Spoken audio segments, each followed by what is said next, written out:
Medicine from Our Hands is a heart centered gathering place where ancient wisdom meets modern living.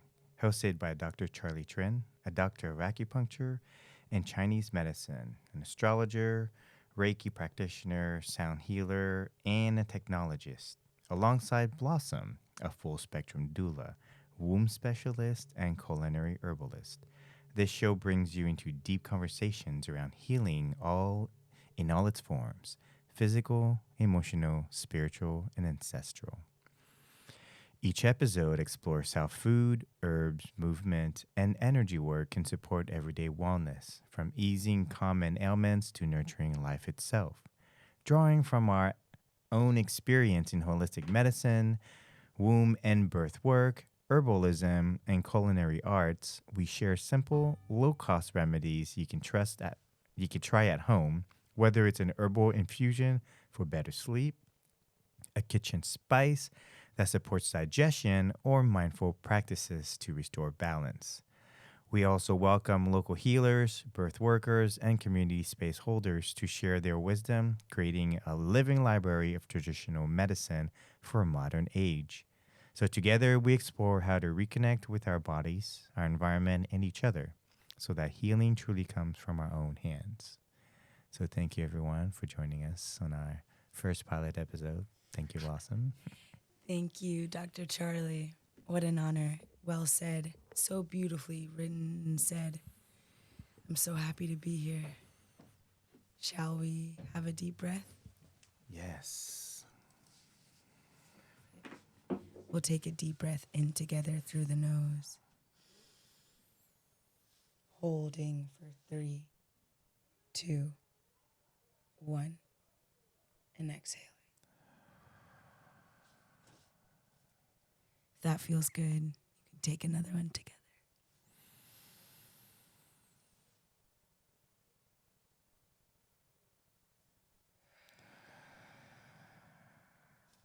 And maybe a last one.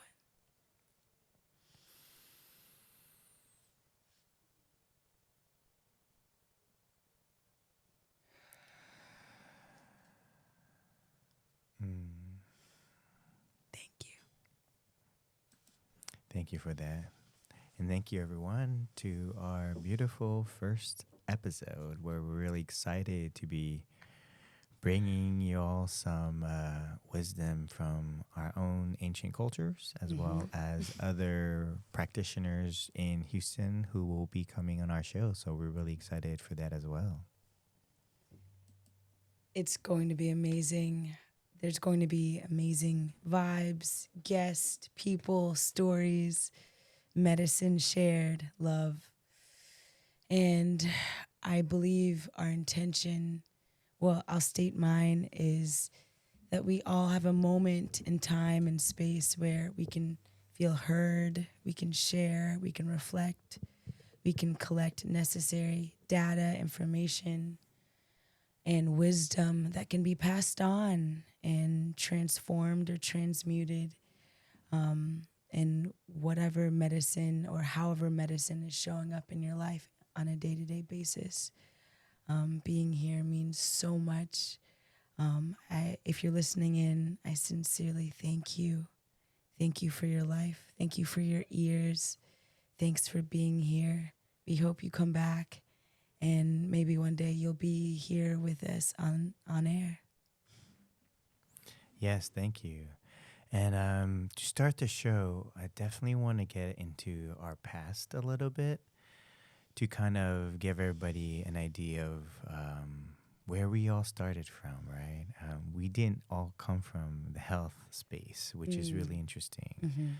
But the journey to being in the health space, the healing space, is quite unique for everyone. And I think it's very important to kind of share that story for everybody to kind of see why we eventually went to the only thing that really mattered, which was health and wellness. So, I'm ready to Get into it. Yeah. Can I start by asking you the question? Go for it. Okay. First, I want to say thank you for wanting to do this. It means the world. And I cannot wait to get more into your story. So let's go. What was the most important thing you took from your previous career that you didn't feel it had, that you take up this space now in your medicine, in your work, and helping people? What does that look like? And tell us what you were doing in California. Okay. It's pretty long, two questions, so we can. But the first one was basically what got me into this space, right? But taking away what did I get from both spaces? Mm-hmm. Yeah, but we should start with the second question first, just because Cool. it's a very long-winded question. I was in LA for 20 years. I went to USC. I was actually pre-med back in high school. Yeah, junior year, I was studying all the Latin terms for all the medical terms, for kidney, hepat, for liver, all those words. And then something told me to not go into Western medicine and to actually push towards computers. Mm. And that was the time of the beginning of the .com era where we were still using those dial-up modem. If anyone remembers those beep beep boop boop chee choop. Floppy disk. Yeah, yes, floppy disk. Um, and and I went into computers during that time, but my love was always visual graphics. Mm. So I went to computers at USC, but I minored in multimedia design, right? So at the time, it was like a lot of the Photoshop stuff. Adobe was just starting. Macromedia was just in their infancy. Of Flash, of Dreamweaver, but it was really pushing the envelope of the internet, right? And how people was interacting with data compared to at the time HTML was very static data, right? And I was coding and playing around for fun. Those were like my fun days of like learning the tech. And you realize that like school didn't teach you the tech because the tech was so new. Actually going out and screwing up in the world was actually how you learn this tech. I learned that in school. I was learning things that were already like very well established in the world of online design. So I went to school while I worked a lot to try to understand the space and get work experience. Eventually, worked at Disney and got a job working as a game producer. So it's really then allowed me to go from a tech producer, really heavy tech, software programming, doing all kinds of like web tools and web kits and all that web stuff, to finally going into like, no, making a game, a product to put on the internet. And to understand then I had to learn the the impression stuff, click per impression stuff, click per usage, click per action, CTA, CMPM, oh my gosh. I was really a lot of my tech experience is in the marketing space. Data mining, behavior marketing was what we called pop-ups at one point. And so I worked in all that space, and eventually working at Disney, I got to experience more of the creative space. I got to make some of my own original games, which was so awesome, so fun. And secretly, I on the side of working at Disney, when I got my job done, instead of like looking like I was bored, I went around looking for what Disney had to offer. I started taking random classes from Disney. I started learning things on the side. I was part of the crisis management team, so whenever there's an earthquake, a possible earthquake, or there was a rolling earthquake, if there's a fire, if there's any kind of problems, we had different leaders in each of the sections to kind of account for their people to make sure everybody's safe and then let the next person know. So it became a floor leader, and then after that, I became a site coordinator. So the entire building, when there was any emergency, their job was to report to all their leaders to eventually report to the person who was in charge of the entire building. That was me. That's what I did Head honcho. when I finished my work, and this was volunteered. Okay, I did not get paid to be Wow. what's called a crisis management leader But for the necessary, site. important role. Exactly, super important, right? And so for me, it's like, hey guys, like, do you guys know what happens during a crisis? And as I start to learn more and more, I'm like, this is more important. Obviously, I love what I did, and doing the game stuff was awesome. But like, it was nice that I had spare time, and I did. I knew that it was all about investing myself, investing my skills.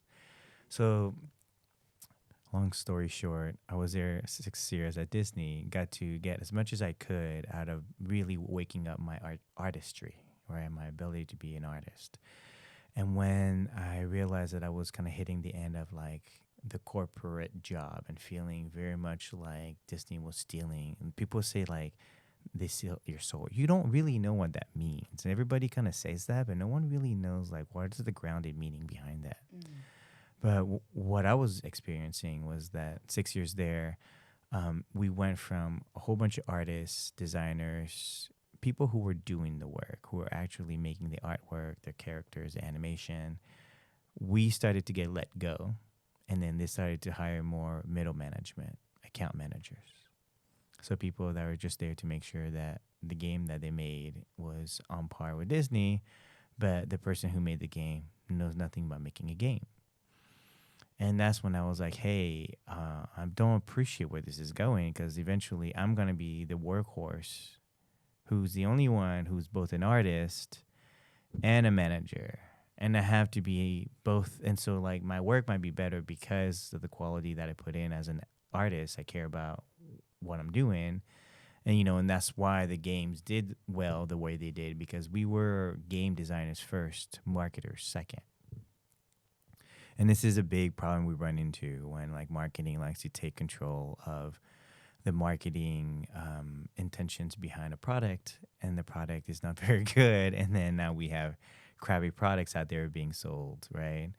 And so Disney, what taught me about Disney was like, you got to make sure that your quality is good, because if your quality is good, people really appreciate that and learn from that. And so eventually after that, this is kind of during that time is when I kind of had my like awakening journey, my spiritual awakening journey. And I realized, no, I got to leave Disney. I got to leave this corporate lifestyle, because I felt like they were holding me back.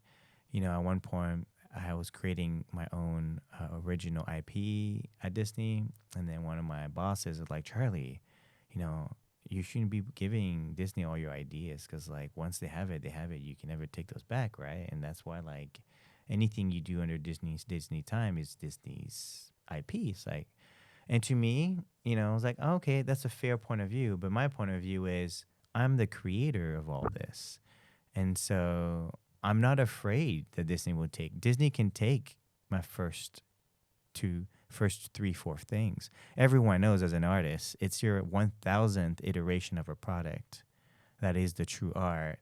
The first 1,000 is crap to an artist, right? And so, if anything, like, why don't I get Disney to pay for the crap I'm making until I make the best that I'm making? But if the crap that I'm making at the same time was already gold, I can only go up from there, right? And so that's kind of how I believed already. And this is during my spiritual awakening, when I'm really realizing, like, no, like this art is like what we come up with, what we create. And so in me leaving Disney, I realized that, like, no, I am the creator. My story is the most important story. And so I decided to travel to Egypt, where the first original story we believe, I'm going to say in quotes, we believe comes from many of the original stories. And then I wanted to go to Peru, because a lot of spiritual energy, we said, has been kind of reintroduced back to the planet through the energy of Peru. And so that was kind of my awakening. And so I kind of want to stop there, but that was like the end journey of the tech space, where now I'm starting to finally realize that like the tech space is toxic. This is not where I want to be. I love games, but as much as I love games, like I was finding that like games was also a good distraction away from the real battle, which is this life, right? The life that we're playing is actually the real game. And so in my journey of transforming from like a player of video games to a creator of games. It made me realize it's the same thing with when we talk about spiritualities. Are you a player of your own reality, or are you a creator of your own reality? Those are two different perspectives you take upon, taking action in your own life through your spiritual awakening. And so that's why, like, I started to make more choices consciously of what I was doing. And Disney was not the place that was going to allow me to cultivate my spiritual creative gifts.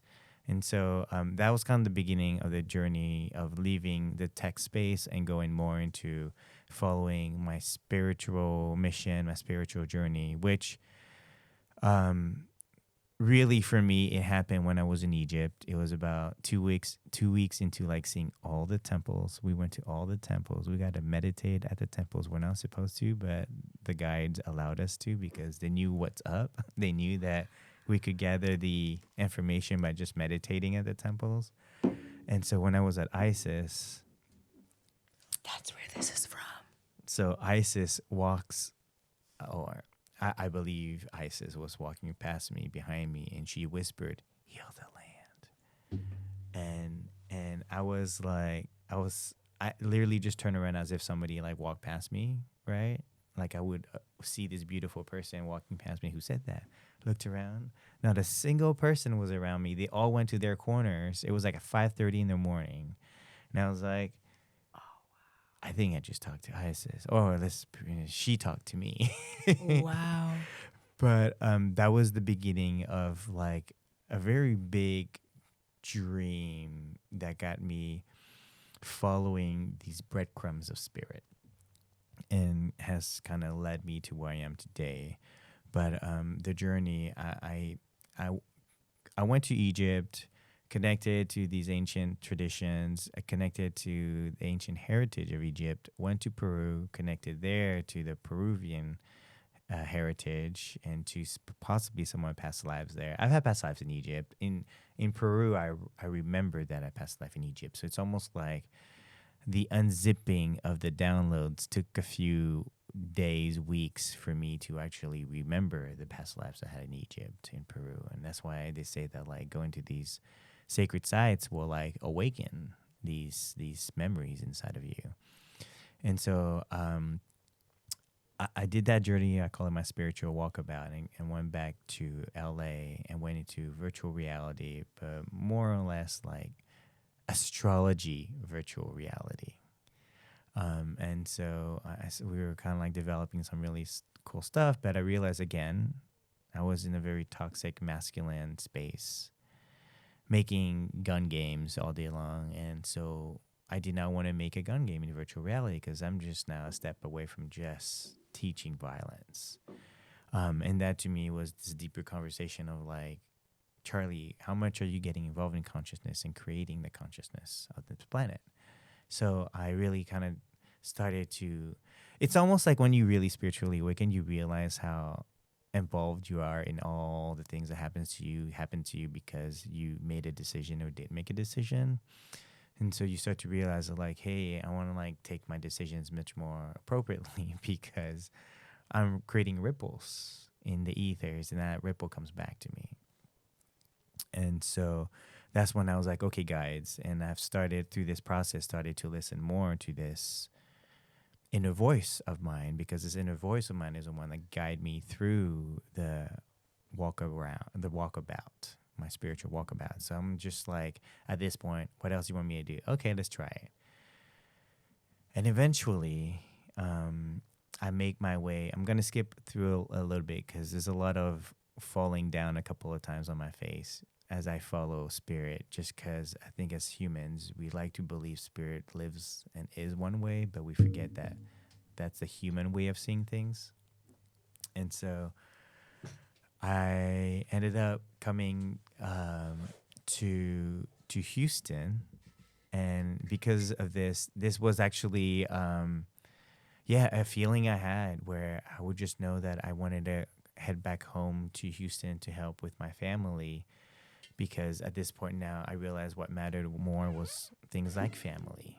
And so I made my way to Houston, made my way to my family, And then a couple of weeks in, I'm hanging out with some friends who are were basically still doing the amazing things that they're doing. They're doing sound baths today, and one of them, the beautiful partner, she told me that she could see spirits, and she asked me if it was okay for me to hear that she could see one of my spirits. And this was an older male with a Fu Manchu hanging out around me, I guess maybe trying to get my attention. And she said he knows Chinese medicine, acupuncture, and Chinese herbs. Do you know who this is? And I was like, I have no clue who this person is. But that must mean that somewhere in my heritage, there's this master that wants to come out. And so the synchronicities of going to acupuncture and going to medicine, it was like starting to really kick in. And the last time I ever thought about going to medicine was in Houston when I was here in high school. So I went to USC in LA and I stayed there for 20 years. I was just like, I'll stay in tech, entertainment tech. I was there for 20 years.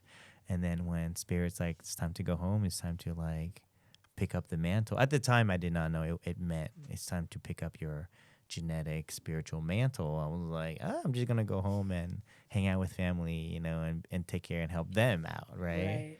You know, you never know what Spirit wants you to do until you get there. And so I get here and the journey of acupuncture starts. And so I'm studying acupuncture. So I'm basically been MIA for the last 5 years, studying, focusing on the information, and not really doing a lot of outward social media. I did play around social media, but I wasn't really like hanging out with a lot of friends, meeting a lot of people in Houston. So I was really like hermiting for 4 or 5 years, really integrating this information. I learned that like, here's how your genetics work. Here's how your body, mind, and spirit works. So the entire time you've been running your code this way, you've been running it backwards, and you're like actually deteriorating. And so when you become a doctor, there's this process of like imposter syndrome where like, I know this information, but how well do I know this information? Do I know this information to teach and help and support people? Do I know this information because I've done it, I practiced it, and I know how well it works, and I now can help people? Do I live this medicine, and just living my medicine and practice, I'm just healing people? Right? And so there's so many levels of what it means now suddenly when people are looking to me, and I have to carry this doctor moniker next to me. And so the first couple of times, like, no, don't call me a doctor. And I was like telling people, don't call me a doctor. You know, it's just because my own issues of what a doctor was, you know, growing up in the Western healthcare space, and just realizing how many Western doctors just had no clue what they were doing. And so I was like, hey, guides, like, I don't want to be a doctor. I thought I was just going to go straight to acupuncture and just like play on the side notes, you know, play with acupuncture and help people on the side who are not getting any help. And my ancestors like, when you learn this information, you represent us, not just in our medicine, not just in what we practice, but in who we look like, how we look, what we dress like. You know, the reason like cultural appropriation happens today is because you're not showing up for your own ancestors in medicine. Where do we anchor as ancestors? If you look like Westerners today, talk about Western medicine, then our medicine will go to the non-Asians because there's no representation in our own culture. Right. And this was very deep to me. I was kind of like, what the, you know, and like I was like cussing on my guys, like, well, then what the F? Like, why didn't you, you know? And I was all getting mad. And they're like, and then they like told me what's up. They're like, when was the first time you started to forsake us? I was like, oh, shit. Oh, shit. And so shit got real. And I started to realize that, like, you know, coming to America, like this very big push of like, hey, be American or we like bully you, right? And so it's like, okay, just don't be Asian anymore. So growing up now, I've been very non-Asian because I thought like being Asian was not a thing. And today, ironically, being Asian is a thing. People love our anime now. People love Asian stuff. People love our K-drama. Yes, I'm Vietnamese, but I'm still representing Asian in general, not just Vietnamese. Both. Exactly. Both. Culture. Culture. Eastern philosophies. So, you know, what I learned from the space of games and tech is the language of tech and the interaction of gaming. And that I think is what's missing in healthcare and medicine is because healthcare medicine has gotten super boring. It's like, it's not fun. Like, healthcare should be like, when I was learning biology, I'm like, this is about your body, right? Like, we should be so excited to learn about biology. This is your body. Like, this is why your body does, and it does this thing that it does. It fights the infections that it does. Like, it's so amazing. Yet, like, we've just turned it into biology class in high school. Oh my gosh. When you're like, your hormones are raging and you have no clue what to do with it. Oh, look at your body this way. No, like, they should be looking at our sex organs at this point because they're like dare blowing they up. do this to us? But we're like just so busy looking at just like, here is your elbow, So the teenagers are so bored and like, oh my God, elbows. We get it, mom, dad, elbows, right? But like, again, you're like, no, like this elbow, this punch. Come on, connect. 1, 2. Right? Or music. When you play the violin because you have this broken arm doing the violin. Flute. Come on. Flute. Yes. So, anyways, this long answer to a question really was a really long journey for me to really kind of be back here in wealth and medicine. Because, I knew early on that I was not meant to go into Western medicine because I would have struggled. I would have been really in trouble. My best friend did the same. He was pre-med. He wanted to be a doctor, just like every Indian kid is supposed to be, every Asian Indian kid, right? But he went through his journey too, and just like I went through my own journey. And coming back here, it was like, my ancestors like, it's time now. It's time. You Akuna Matata in LA with technology and games. You did Come it. back here, do your medicine. Yeah. But now I can have fun teaching the medicine instead of being super boring. Take your pills twice a day. Let's have fun with it. Hey, man, this gives you power up every day. You take this, it boosts your brain power. Brain power times 10. Whoa, combo. Come on. Like, let's have fun. Total K. Total K. You slayed your quest by taking this vitamin times 10. Come HP. on. Whoa. Let's go. Create the game, Charlie. We are the game, y'all. We are the game. So thank you for that. Thank you for listening to this very long but really deep journey of mine, and why you will see a lot of these different technological geekiness of mine pop in and out of the story. I love it. I love being geeky. Grew up very geeky. Love it. But I'm here for the healing journey. I'm here to geek out over the healing journey with everyone, and I'm all for it. So I'm excited to hear also now Blossom's story. Ooh. Her journey was also very interesting, but similar in that it had what we call a very Leo vibe to it. A very Leo vibe indeed. Yes. I have just a few notes before I get to me, and it's thank you for sharing. It was a long question intentionally, specifically, because I've only heard bits and pieces of your story, but I love to hear it in its long form, and I know there's more. So that's exciting. I love to hear how you've taken technological and intellectual turns to get here. It only makes sense, but that it feels like the rite of passage of a doctor. I always thought, because I never had the dream of being a doctor, I just I'll get there or I won't, but maybe I'll need the help of a doctor, but it wasn't my calling. But I had friends who had that dream, but they were brilliant and they just knew and they wanted to help people. But I feel like your journey of becoming and everything you are today started with you just always wanting to add and create and help why you're so good with the technological side. And it's fascinating to me. So I'm so glad I asked the question. The next thing I was going to ask you, just a follow up, and it can be a shorter answer if you like or longer. But where are you from? Where were you born? The reason I ask this is because as a womb worker, doula, woman, what I realize is the place and time of your origin, your birth, is so indicative to who you are as a person. And just from what you've told me about your parents and your upbringing, it's interesting. So, can you tell the beautiful people where you were born? Yeah, yeah, it's funny. My family's from Vietnam. My two oldest sisters were from Vietnam. My oldest second sister was born during the war. So my family came into to America, but then they went straight to the Caribbeans because we had family there, and so we went to Martinique, a French island, where me and my younger sister were born. And so I had a French upbringing in the Caribbean. So I get Caribbean island vibe. I totally get.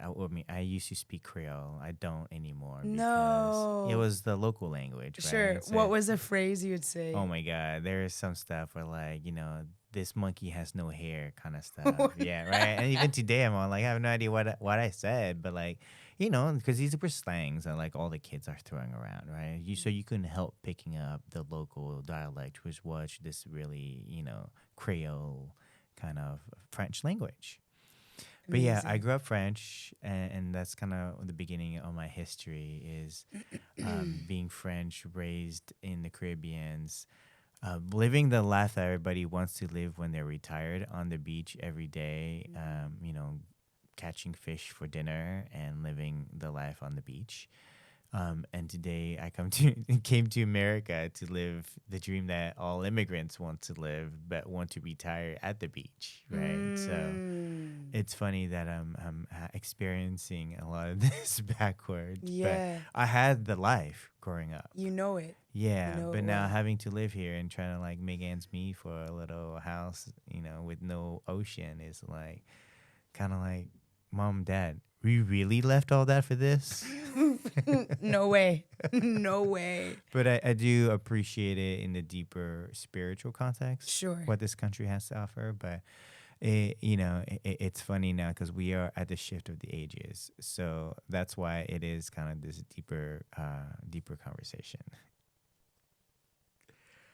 Thank you so much for sharing. I can't wait to hear more. Yeah.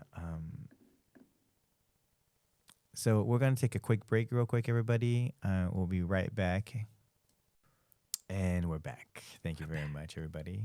So now, really excited to turn around and definitely ask Blossom for her beautiful background story of how she even became a doula but where, because she wasn't a doula at first. She started off somewhere else. And I'd love to kind of.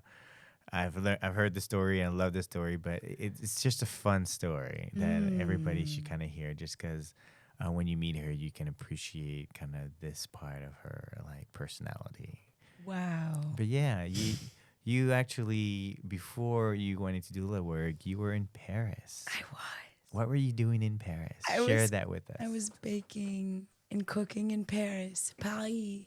Oh, Paris is such a special place in my heart. What a time. Tell me. Wait, that's it? No, Like, no. okay.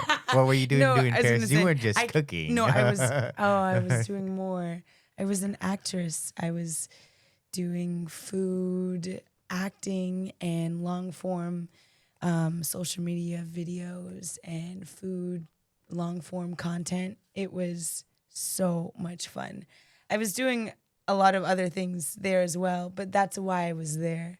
I was gonna say, do you want me to start from Paris and then to Yeah, here? how did you even get the gig? Oh yeah. Oh, so Yeah. like, what was I? How? Right? Yeah, Okay. yeah. Cool. So can we take a deep breath? Yeah. Thanks.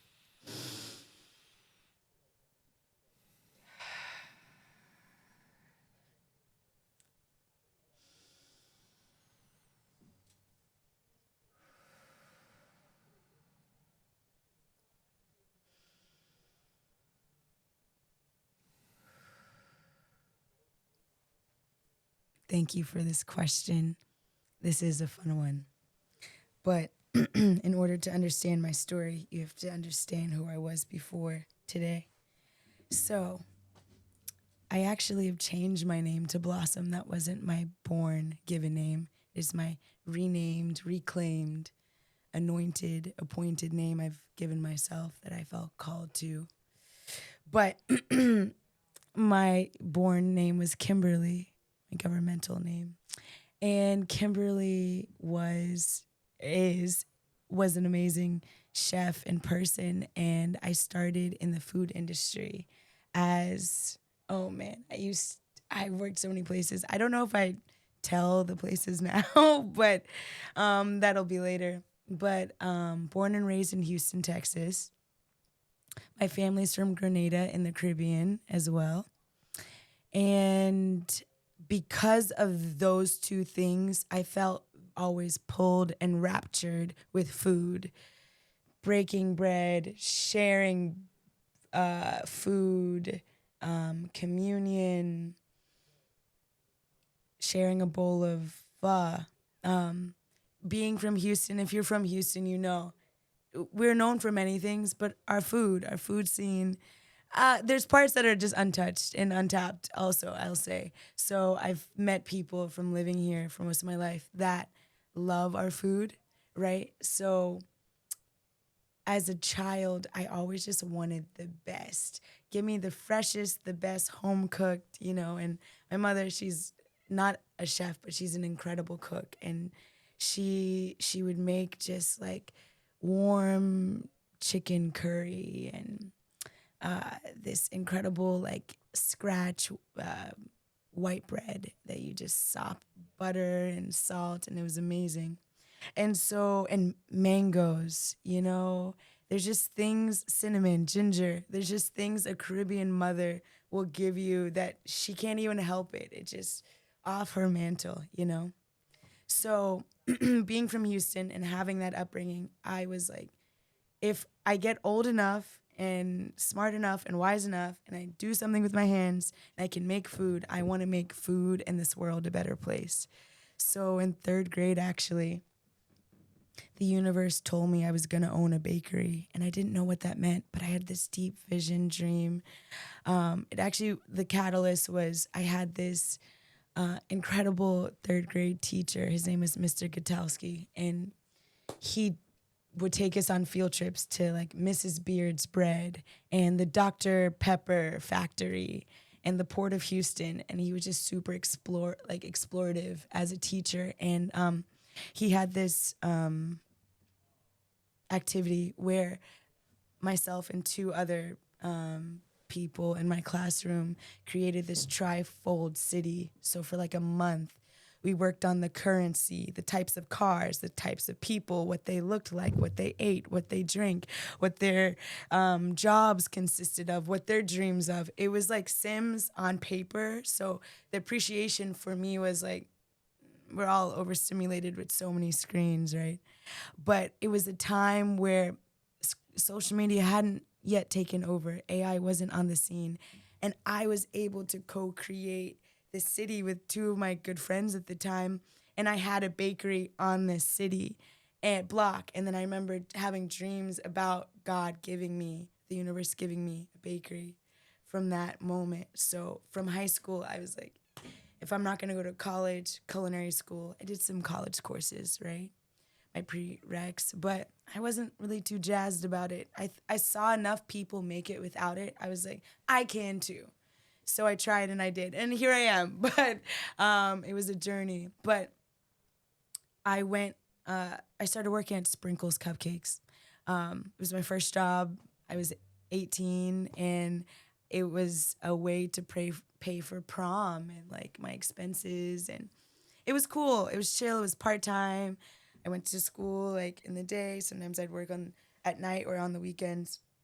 Anyways, from there, like being the counter service person wasn't enough for me. I just was like, I'm meeting all these amazing people. I have all these dreams. I want to do all these things, but how can I put it all together? So through a series of mentors and I worked at like 17 different places, bakeries, restaurants, cafes, French inspired, Indian, fine dining, Whole Foods. Yeah, amazing places all over Houston that really just gave me my unction, my, I guess, culinary upbringing, if you will, my taste buds, flavor profile, and direction. So I'm so grateful for the Houston food scene and everything it has to offer. So I say that to say, working my way through the industry from dishwashing, being a cook, line cook, cake decorator, lead cake decorator, executive pastry chef. I was at this point where I'd said to myself, or I felt I'd seen it all. I knew there was more, but I felt I'd seen it all. So I started applying for jobs in other countries.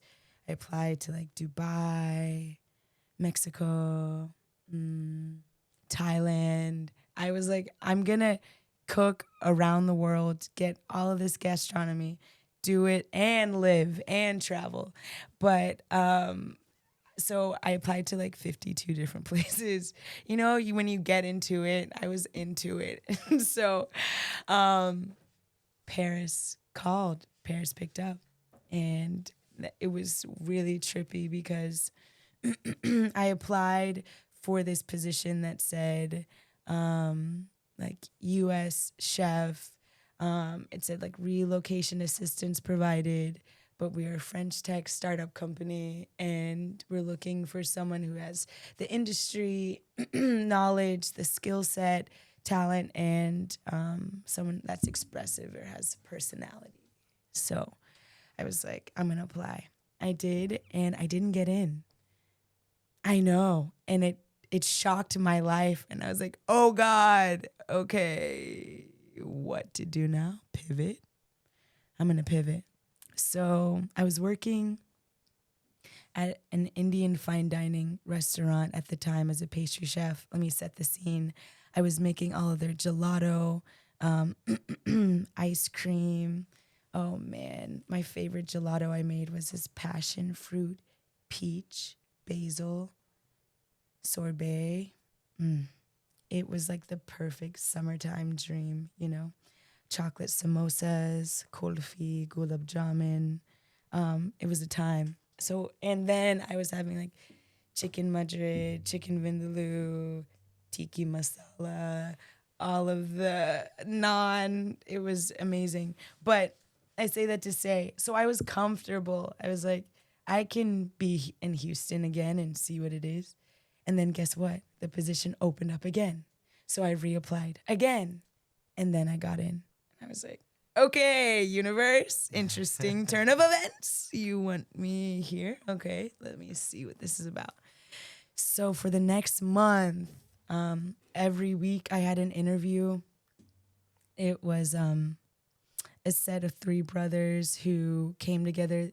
They too started in tech. They created games and they were like in that side of it, but they wanted to bring together their family and their love for cooking together, why they started this company and why they needed chefs, French chefs and American chefs. I just happened to be one of them that, you know, they chose. So the first week was like introducing myself, what I'm about, how long I've been cooking, why am I passionate about it. The second week, I was tasked with creating this really hard recipe. Oh my gosh, I'll just say it shortly because I want to get to more of the story. But you had to create a giant, it didn't have to be giant, but a life-size spider using pizza dough, Werther's caramels, and like sprinkles or like maybe like chocolate ganache for their eyes.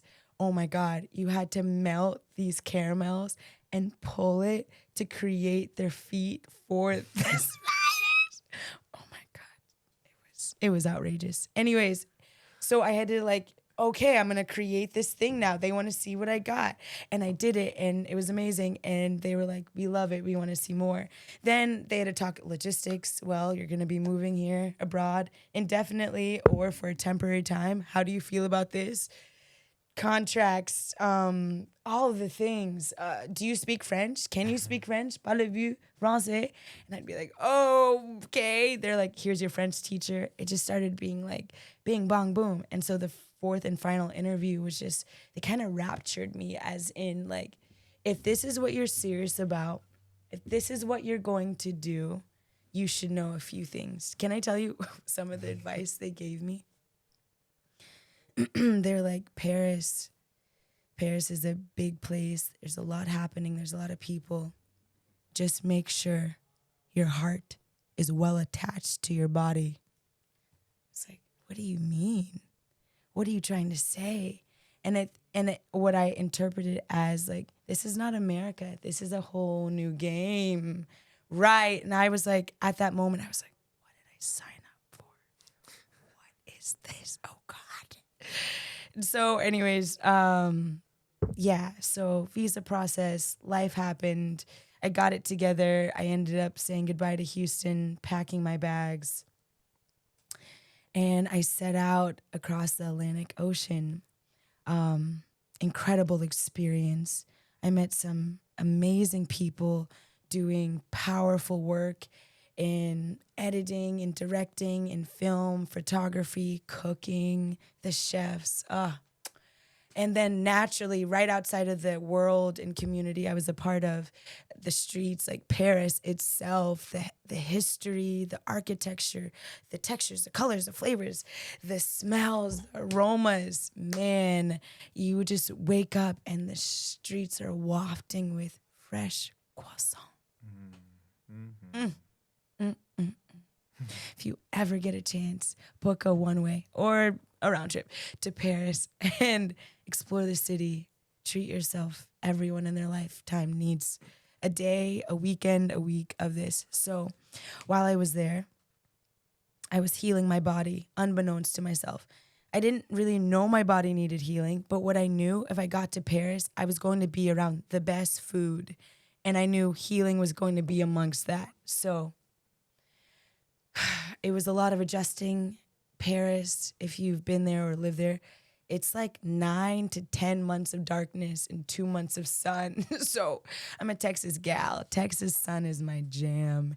And to not have sun or grass to ground in was really deep, with us like bringing forth the dream and animation of coming together and doing storytelling with food. It was a position I was in. But what I can say is it taught me a lot of direction, how to stand up for myself, to know what I want.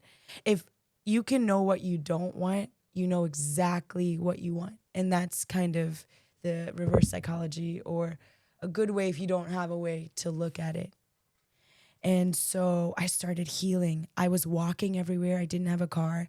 I was using the metro or public transportation. So I walked to go get water. I'd walk to get my groceries. I'd walk to the station to get to work. And there was just so much walking. It's imperative you're fueling your body in the ways that it needs. So I discovered things like the fresh ginger, rosemary, turmeric, passion fruit, blood oranges, just high doses of vitamin C. Like Mama Earth, where this fruit was picked and grown, is happy. You taste it. Paris forces you to slow down. Just it's high quality, it's beautiful scenes, and where else do you have to go? So I was able to really meditate and sit with foods that resonated deeply with me, and that was helping me on my journey. So I had to shoot like 3 times a week.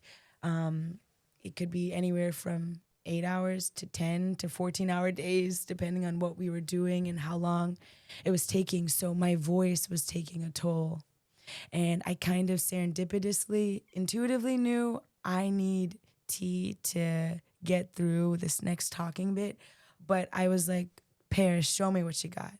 So I started getting into like the organic black teas and the bergamot and just mint and simple teas, but it was so fresh. It felt so refreshing and good and so good to my body. I was like, oh man, I want to know more. So I started mixing cloves and star anise and CBD and just all of these amazing herbs that were supporting the body in this cold frigidness where I had to be very elastic and flexible in the midst of it. A new culture shock, new language shock.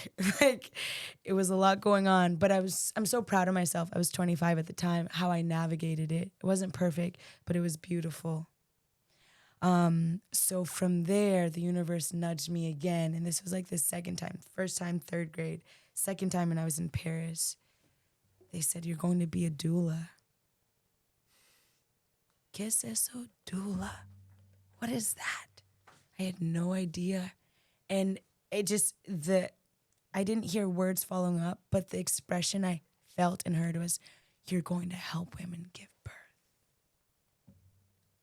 So it's not about being qualified or not, or called or not. It's about hearing it and saying, if I can be sensitive enough to hear this and follow this, what does it mean? For me, my life, for the rest of my life, and the people that I'm closest to. So I just listened to that. When I got back to Houston after being in Paris for like 9 months, I set out to become a doula. I found a program that granted me a scholarship to become a birth worker, a womb worker. I had 3 clients. Their babies are here, earthside, safe. They're doing well. It was a beautiful journey. There's more to it. But when I was Kimberly, and I was a chef, and I was dedicated to that. And I still am a chef, but it was a different time and era of my life, different career. But now I'm a birth worker, musician, still a chef, artist, and I've transformed. So Blossom came in that transformation of shedding old narratives, stories, lives, experiences, traumas, pains, triumphs, but also taking the triumphs, the glory, the wisdom, the knowledge, the patience, the lessons with me, and taking it into the birth room where it's needed as support, as even just a space holder. If anyone is ever able to witness a birth by proximity or closeness, or it's your person birthing, be there. You will be there and you'll be useful by just being there, but maybe you get ice, maybe you take a picture, maybe you cry, maybe you congratulate. There's so many ways that are simply that women we need, so then the next 18 years aren't so difficult. There's things happening. So super passionate about my birth work and the work that I do in this life, because the universe guided me here. I couldn't make this up. I wouldn't choose it. I couldn't choose it. Not because I'm not capable, but it wouldn't have come to me like that. I had my own selfish dreams, visions, desires, motives. The universe said, stop. This is important. The infant mortality rate for Black and brown women in 2024, when I became a doula, 61%. Let's just sit with that.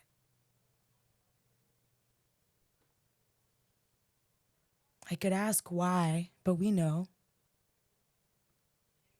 I want to make a difference to this number. I will make a difference. I'm on my way. And I really wanted a space where we could come together to talk about how we're hurting, how we're healing, how we're living, how we're breathing, how we're not breathing, how we can learn to reintroduce medicine, simple modalities that make life better. Make your life better. Do it. Don't wait. Don't wait for a doctor. Thank you, Dr. Charlie, and all of your wisdom. But don't wait for someone outside of yourself to tell you how to live your life. Choose the health now. So in choosing health for myself, it was like this. Go to Paris, right? But the only way to take it back with you is if you want to give it to everyone. And it sounds counterintuitive. Share, be selfish. But Wagyu steak is for you as just as much as it is for me. So the health and wellness of my body is the health and wellness of babies and mothers. They deserve, they need. So if you can support a mom today in any capacity, I heard a doula yesterday tell a classroom, if you can give mom an hour, give her an hour. And that's why I'm here. I want to show up for every mother, my mother, the mothers who have mothered me as well. And it's just a beautiful time. So this is how I got from Kimberly to Blossom, chef to doula, American Caribbean woman to here now today. And so, yeah, I hope that answered your question. Yes, thank you for that beautiful story. Not a lot of people appreciate how how tough it must have been to go to another country where you didn't speak the language and you chose to not only do that, you're like, while I'm learning how to cook, do it all at once. All at once. Yes. And I love how you didn't even give up, right? I And this didn't. is a beautiful story that, all of us kind of have to really kind of experience is sometimes, the ones that are really important are the ones that matter. And sometimes like you're tested to see whether or not you really want it. And life is a series of those challenges and tests. I say pass them with flying colors. The universe will surprise you in new, unique, beautiful, wonderful, magical ways you can't even imagine. Exactly. Yeah. And so this story is so beautiful because it's also kind of talks about why all of us, are kind of having this deeper conversation about wellness and health, right? Where it doesn't matter what industry we came from, we all experience some kind of sickness that made us kind of go, hey, this is more important than being in industry that wasn't. Correct. Right. And for you too, that the industry of food is a big one. I mean, because you cannot live without food. No one can. You could say you could fast, but, You're going to eat. after 3 days, you're going to eat. We want to eat. Exactly. Yeah. Yeah. And so, all of our stories really kind of goes back to this idea that, in this podcast name, right? Medicine in our hands. Everybody has medicine. We all have medicines for each other. And the medicine's as simple as food or simple as breath work or just not talking, right? Because sometimes, in our culture, we love to do this, do this, do this to get better. Sometimes do this is actually Do nothing. Exactly. Yes. And yoga too. Yeah. Exactly. We have not really taken into account the feminine aspects of healing. And I like to say that what's happened with medicine and wellness is that wellness is the reflection that the feminine energy left Western medicine and said, you guys aren't regenerating our bodies, so we have to go into this space. We call it now the wellness spa space, but the spa space is originally the wellness space. Now it's become the everyday space, not just a spa. You're rich and you can afford the spa experience, but the spa experience has always been the wellness experience. It just was gatekeep through money, right? And now today, But why gatekeep? You can't take it with you. well, so that's You can't. yes, you cannot take it with you, but the idea is through health and longevity, you don't have to take it with you. You're just living with it you're just hoarding as long as you can. Like a thief in the night. Right. Not experiencing life, just thinking that this might be the only time I'll experience this. Right. And Holding on. Let go. Exactly. So this is kind of this, why I think we're coming together is, we're both kind of starting our healing journey as community rather than our individuals, because both of us, we both experience it. I'm an acupuncturist. Sure, I can hang out with the acupuncturist, but even in that group, not a lot of us are seen as real doctors in the doctor community, right? Some people still use the word pseudoscience, right? Wow. And in this community, we now in the complementary healing space, and then you have kind of different modalities, like your modality of really the idea of doula work is it's not a modality, but it's really like remembering how birth was done That's it. before what we call modern Western science Mm-hmm. showed up. And so, you know, we are kind of realizing that the wellness space has to be taken more seriously because it is the missing feminine aspect of Western medicine, right? So it is kind of healthcare, Western medicine, and wellness medicine is the two coins, right? So that the more people get preventative healthcare, wellness care, constitutional care before you get sick, then you lower the output of what current Western healthcare is because it's packed, it's overused, you know, because people are coming back for the same disease because their health is so bad because of their lifestyle. Mm. So wellness is really a big push on lifestyle. I didn't realize health is rebellion. Health is responsibility. Yes. If they're going left, go right. Yes, yes. I've been telling people self healing is the revolution That of was my healthcare. next. That was my next one. Health is revolution. Yes, yes. In a time of sickness. Yeah, Remembering the sacredness. exactly. Mm. And so we're really coming together because even today, I think there's nobody who can claim they are like 100% experts to a culture, and if they are, they're probably not on the computer, not on social media, Probably not. and not doing what we're doing. And Probably not. yeah, so we're kind of representing this evolution of people who are re-exploring our original indigenous medicines, and we're bringing it to a modern day today.